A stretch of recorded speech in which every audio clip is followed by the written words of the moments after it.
thing. Right, and I say all the time, coaches and players don't tank. Organizations tank. Front offices tank. Players and coaches don't ever want to lose. Finally, the Lakers have won 5 straight games and are currently 5-1 and first in the West. One of the reasons for the Lakers' early success has been LeBron playing amazing. He spoke following the 103-96 win over the Spurs and attributed his resurgence to being healthy. I'm playing injury-free. I'm not injured. My quick twitch is back. My speed is back. My strength is back. You know, playing with a torn groin last year, you know, even when I came back, it was still partially torn. It was just difficult to be able to move and shift like I'm capable of doing that defensively, you know, and then for me, you know, I just take the challenge. I love being challenged. Coach challenged me. AD challenged me. I challenged myself. He also went on to say that the Lakers are just scratching the surface and that they're very good. They're a very good team defensively. Do you know they lead the NBA in blocks, 8 a game? I looked this up yesterday.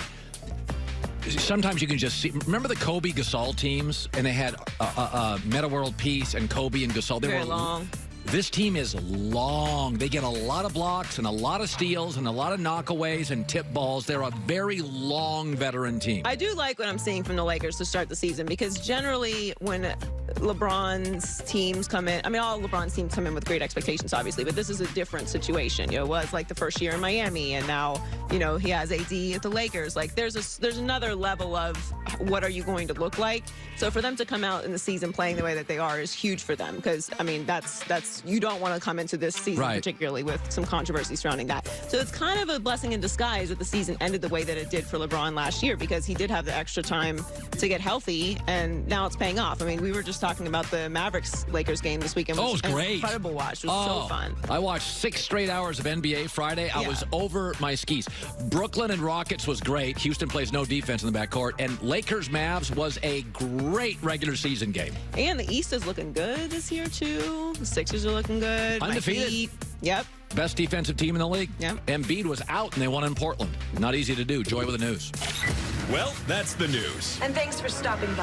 The Herd Lie News. 13 years in the NFL, a remarkable career, a 4-time Pro Bowler, and now Lamar Jackson is embarking on breaking Mike Vick's records. What do we make of that? Mike Vick. Morning.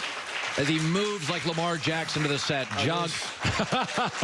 By the way, it is, there are, I remember when you came into the league, and I remember saying this, it's not that Michael Vick is a running quarterback. Outside of Allen Rossum, I think he's the fastest Falcon. Yeah, I was.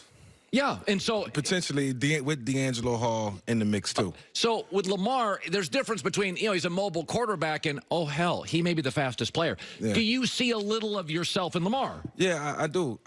Lamar's acceleration is amazing. When he takes off, when he puts his foot in the ground, and when he wants to make a guy miss and turn it up, he's the best in the league, the best I've ever seen since myself. Yeah. In doing that, and that's a special talent to have, and it's something that he'll be able to do for a long, long time, man. It's amazing what he's going to be able to do, and just the circumstances, the tough situations he's going to put opposing defenses in moving forward. Let's talk about this, Mike. It's so important for young players. The 2 quarterbacks that are kicking butt that are young.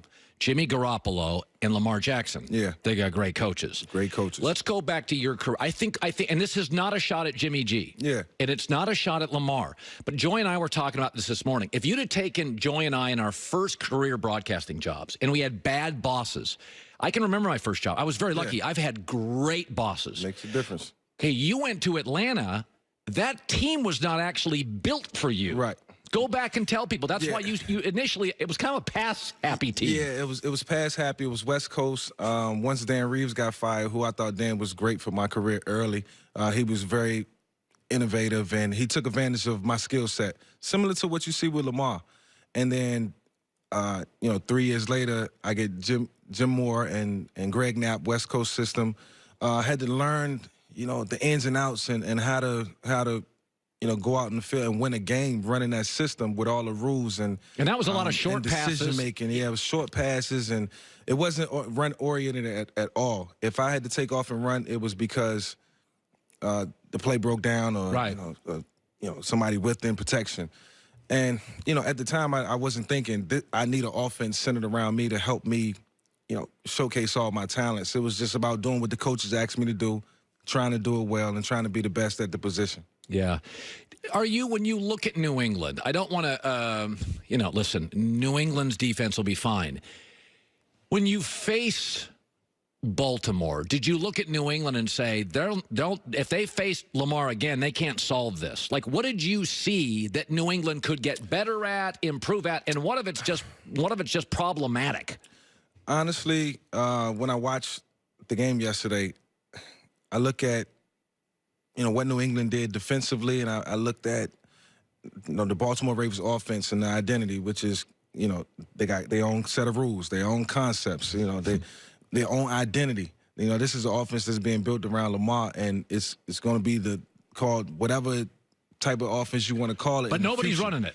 Nobody's running it. Like I said, own identity, own set of rules. It's one package that fits Lamar's skill set, and the rest of the guys, Ingram and John Brown, they all are sprinkled into the mix. But I'm watching it saying, okay, I see the scheme, and it was different, as far as what New England did than what I thought they would do. They mixed in a lot of zone. I thought they would play more man, and I'm like, look, this is a team that know they're going to face, both of these teams know they'll face each other down the road. Right. Do you show your cards right now? Is it now that's interesting. That much of a necessity to win this game? What does it do for both teams? Hate to give away anybody's game plan, but they'll see each other down the road. It's very interesting because Baltimore's going to win their division. Yeah. So is New England. Now, fans will say this. Patriot fans this morning are like, we didn't want to show our hand. Listen, Belichick wants to win the game. Yes. But that's an interesting concept. Do you think New England potentially went in and said, we're going to try some things. Yeah. We're not going to try everything. Does that exist in the NFL? I think it has to a certain degree, because when you're facing a guy like Lamar, you can't go in with one game plan and say, this is what we're going to do all game. I think you have to go in with a couple different coverages and a couple different looks and kind of toy around, even though this is not the league to be toying around. But when you're 8-0, you can be, a little lenient, as far as your game plan. And I think, they know they're going to have to deal with Lamar for years on end. And at the end of the year, at some point.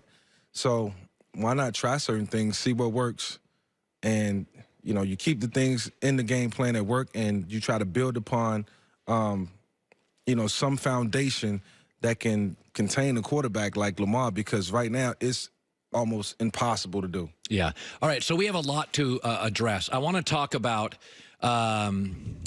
a little bit about the Cleveland situation. Yeah. It is a tire fire, and it's getting bad. It's getting worse. Yesterday, Landry, OBJ are worried about shoes.